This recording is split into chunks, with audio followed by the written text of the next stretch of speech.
Hi friends, வாங்கப்பா. நிறைய பேர் 8 இன்ச் பாட் வாங்கியிருக்கதா சொல்கிறீங்க. அதை எப்படி பாட் பண்ணணும், இப்போ பண்ணலாமா அப்படின்னும் கேட்குறீங்க. ஸோ அதை பற்றி தான் இன்றைக்கி லாங் வீடியோவில் நம்ம பார்க்க போகிறோம்.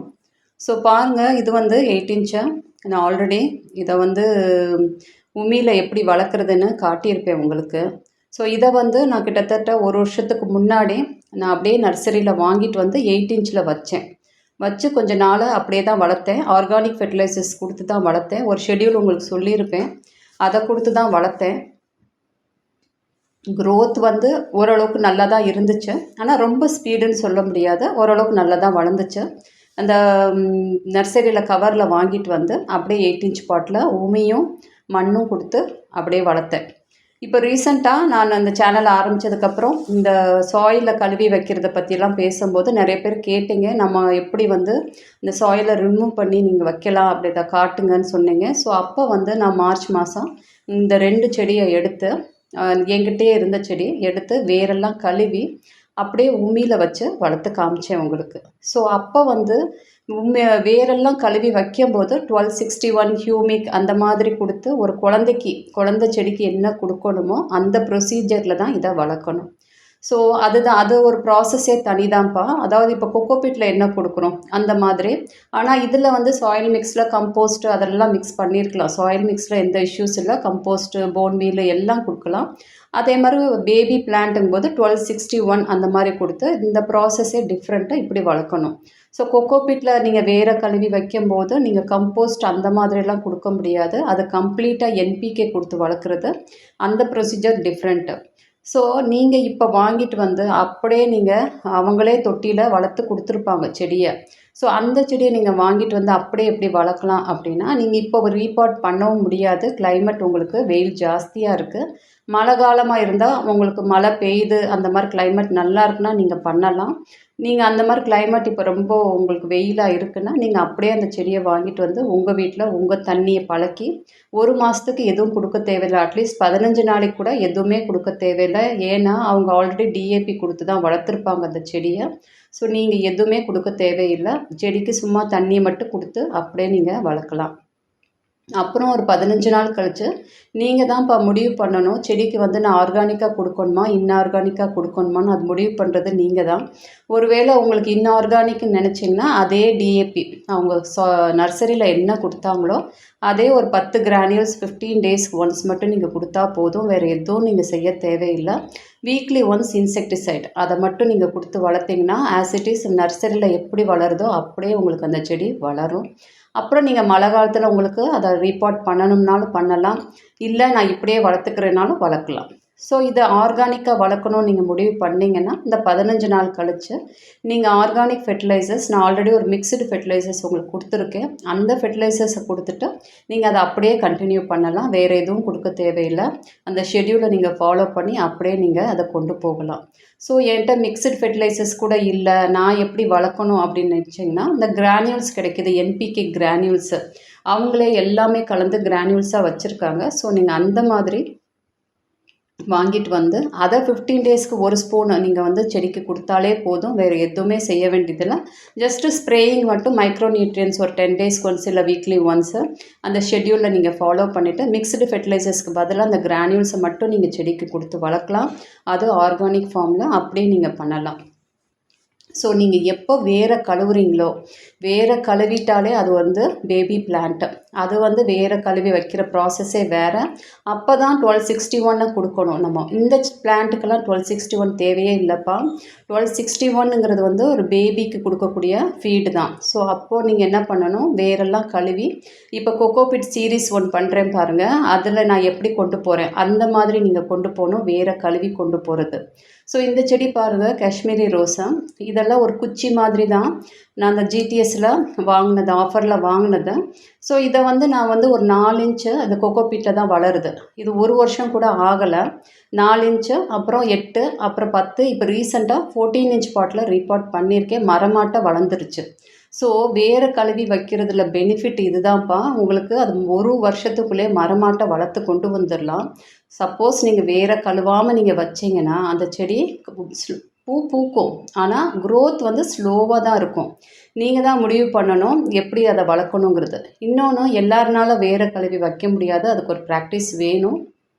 ஸ்டார்டிங்கில் கொஞ்சம் தடுமாற்றம் வரத்தான் செய்யும். டைபேக்கெல்லாம் வரும். அது ஒரு கரெக்டாக அந்த ப்ராசஸ் கரெக்டாக நீங்கள் உங்களால் செய்ய முடிஞ்சிச்சு. ஸோ அதனால் ப்ராக்டிஸ்க்காக தான் நான் சொல்லியிருக்கேன். இப்போ உங்கள் வீட்டிலே பழைய செடி இருந்தால் கூட நீங்கள் அந்த மாதிரி ஒரு ப்ராக்டிஸ் பண்ணலாம். வேரை கழுவி அது எப்படி அந்த ஃபீடை கொடுத்து வளர்க்கணுங்கிறதையும் நீங்கள் பார்க்கலாம். ஸோ நான் அடுத்து உங்களுக்கு உமியிலலாம் காட்டுறேன். உங்களுக்கு நான் இப்போ ரீசெண்டாக நிறைய செடியை வந்து என்கிட்ட இருக்க பழைய செடி, மண்ணில் இருக்க செடி எல்லாத்தையுமே நான் உமியில் மாற்றிருக்கேன். இன்னும் மாற்ற வேண்டியதெல்லாம் இருக்குது. அடுத்து நான் உங்களுக்கு காட்டுறேன். ஸோ வேரை கழுவிட்டா அது ஒரு மெத்தடு 1261 எல்லாம் கொடுத்து வளர்க்கணும். வேரை கழுவலைன்னா உங்களுக்கு வந்து அப்படியே நீங்கள் ஆர்கானிக் ஃபெர்டிலைசர்ஸ் கொடுத்து நீங்கள் தாராளமாக வளர்க்கலாம். இதுதான்ப்பா, இப்படி தான் இந்த ப்ரொசீஜர். நீங்கள் இப்படி பார்த்து கொண்டு போனீங்கன்னா உங்களுக்கு கரெக்டாக வந்துடும். ரெண்டாவது, இப்போ வந்து கிளைமேட்டை உங்களுக்கு நடுவுலே மழை பெஞ்சு நல்லா இருந்துச்சு. ஆனால் இப்போ பழையபடி ரொம்ப வெயில் அடிக்குது. ஸோ இந்த மாதிரி டைம்லலாம் நீங்கள் அந்த வேரை கழுவி அந்த மாதிரி வச்சிங்கன்னா நிறைய இஷ்யூஸ் வந்துடும். மழை காலத்தில் சீக்கிரம் பிக்கப் இருக்கும் உங்களுக்கு. அதையும் நீங்கள் பார்த்துக்கணும். மழை நல்லா பெஞ்சு கிளைமேட் நல்லா இருந்துச்சு. இப்போ எல்லோரும் எங்கெங்கேன்னு தெரியாது. சில பேர் கேரளாவில் இருப்பீங்க, அங்கெல்லாம் மழை பெய்யும். அவங்கெல்லாம் வேரை கழுவி இப்போ வச்சு வளர்க்கலாம். ஸோ நம்ம தமிழ்நாட்டில் சில இடத்துலலாம் மழை பெய்யுது, சில இடத்துல மழை இல்லை. நம்ம மெயினாக நமக்கு ஆகஸ்ட்டு செப்டம்பர் அந்த சீசன் தான் பெஸ்ட்டாக இருக்கும் நமக்கு. அப்போ நான் போன வருஷம் அந்த சீசனில் தான் வளர்த்தேன். நிறைய செடி பிக்கப் ஆச்சு.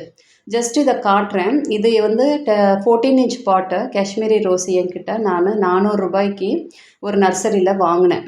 இது வந்து காஷ்மீரி ரோஸ் அப்போ ஆசைப்பட்டு கிட்டத்தட்ட 1 வருஷத்துக்கு மேலே இருக்கும். இது ஒரு ஹோல்ஸ் கூட இல்லை, ட்ரைனேஜ் ஹோல்ஸு. அவங்க தொட்டியில் ஒரு ஹோல்ஸ் கூட இல்லை. இந்த செடி எப்படி வளரும் நீங்களே யோசிச்சு பாருங்கள். ஒரு ட்ரைனேஜ் ஹோல்ஸ் கொடுக்காம மண் தூக்கவே முடியாது. அந்த மண் அவ்வளோ வெயிட்டான மண்ணை போட்டு அந்த செடியை நட்டு 400 ரூபாய்க்கு கொடுத்துட்டாங்க. அது ஏதோ பேருக்கு வளருதே தவிர க்ரோத்தே இல்லை. 1 வருஷத்துக்கு மேலே ஆச்சு. அதை தோண்டி நாங்கள் இப்போ தான் பார்க்குறோம். அது வேரே இல்லை, துப்புரா வேர் வளரல. ஸோ இவ்வளோ ஒரு ஹார்டான மண்ணை வந்து அவங்க போட்டு கொடுத்தாங்கன்னா நமக்கு வந்து எப்படி வளரும் நீங்களே யோசிச்சு பாருங்கள். கண்டிப்பாக வளராதுப்பா. ஸோ அதுதான் இம்பார்ட்டண்ட்டு. நம்ம சாயில் வந்து ரொம்ப வந்து லூஸாக இருக்கணும். வேர் போகிற அளவுக்கு நம்ம சாயில் இருந்தால் தான் வளரும். அவங்க கொடுக்குற மண்ணெல்லாம் வந்து சும்மா ஏதோ ஒரு மண்ணை போட்டு டைட்டாக கொடுத்துட்றாங்க பாருங்கள். குத்த வேண்டியது இருக்குது. அது அவ்வளோ டைட்டாக இருந்தும் வரல அந்த செடி.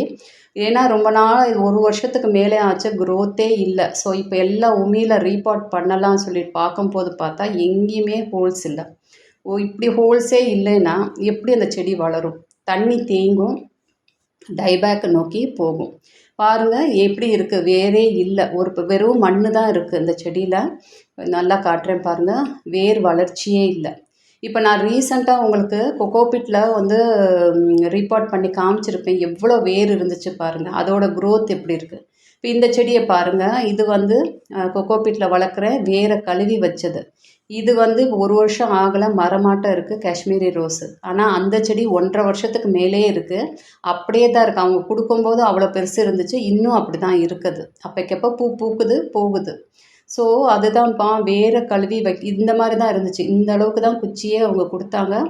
அதை தான் நான் 4 இன்ச்சில் வளர்த்து 8 இன்ச் அப்படியே ஸ்டெப் பை ஸ்டெப்பாக இந்த செடி காஷ்மீரி ரோஸ். இதுவும் காஷ்மீரி ரோஸும் அதுவும் காஷ்மீரி ரோஸும். அந்த டிஃப்ரென்ஸை பாருங்கள். இதுக்கும் அதுக்கும் உள்ள டிஃப்ரென்ஸு. இது மரமாட்டை நான் கொண்டு வந்துடலாம். தரையில் ஒரு செடி வச்சு மரமாட்டை வளர்கிற அளவுக்கு இதை கொண்டு வந்துடலாம். பட் ஆனால் அந்த நர்சரி மண்ணில் வச்சு நீங்கள் வளர்த்திங்கன்னா ஒரு கால் கொண்டு வர முடியாது. இதுவும் வந்து கேபிஎஸ்சில் வாங்கின செடின்னு நினைக்கிறேன். இதுவும் குச்சி மாதிரி தான் கொடுத்தாங்க. ஆனால் இதுவும் நல்லா வளருது. ஏன்னா இதை வேரை நான் கழுவிட்டேன். ஒருவேளை நான் இதை அப்படியே நான் வச்சுருந்தேன்னா இது க்ரோத் அந்த அளவுக்கு இருந்திருக்காது. அப்படியே தான் இருக்கும். நீங்கள் தொட்டியில் வாங்கிட்டு வந்து 8 இன்ச்சோ 10 இன்ச்சோ அவங்க கொடுக்குறதெல்லாம் ஓரளவுக்கு தான்ப்பா வளரும். ஸ்டார்டிங்கில் நமக்கு அது தெரியாதுங்கிறனால நம்ம அப்படியே தான் வளர்த்துருவோம். ஸோ பாருங்கள், இது ரீசெண்டாக நான் எல்லாத்தையுமே நான் உமிக்கு மாற்றினேன். இப்போ ஒரு 5-6 செடியை வந்து உமிக்கு மாற்றிருக்கேன். உங்களுக்கு காட்டுறேன் இதுக்கு என்னென்ன ஃபீடு கொடுக்கணுங்கிற எல்லாம். ஸோ இதான்ப்பா, நான் 8 இன்ச் பாட்டில் நீங்கள் வாங்கிட்டு வந்தீங்கன்னா எப்படி மெயின்டைன் பண்ணணும், எப்படி கேர் பண்ணணும், எல்லாம் டீட்டெயில்டாக இன்றைக்கி நான் சொல்லியிருக்கேன். ஸோ அடுத்து வர வீடியோஸில் உமியில் எப்படி பாட் பண்ணலாம், அதை எப்படி கொண்டு போகலாம் ஆர்கானிக் வேல, எல்லாம் டீட்டெயில்டாக நம்ம பார்க்கலாம். ஏற்கனவே நான் நிறைய செடியெல்லாம் ரீபாட் இப்போ ரீசெண்டாக பண்ணியிருக்கேன். ஈவன் கொக்கோபீட்லேயே நிறைய செடியை ரீபாட் பண்ண வேண்டியது இருக்குது. ஸோ அடுத்தடுத்து எல்லாமே வீடியோஸில் நான் போடுறேன். Thank you friends.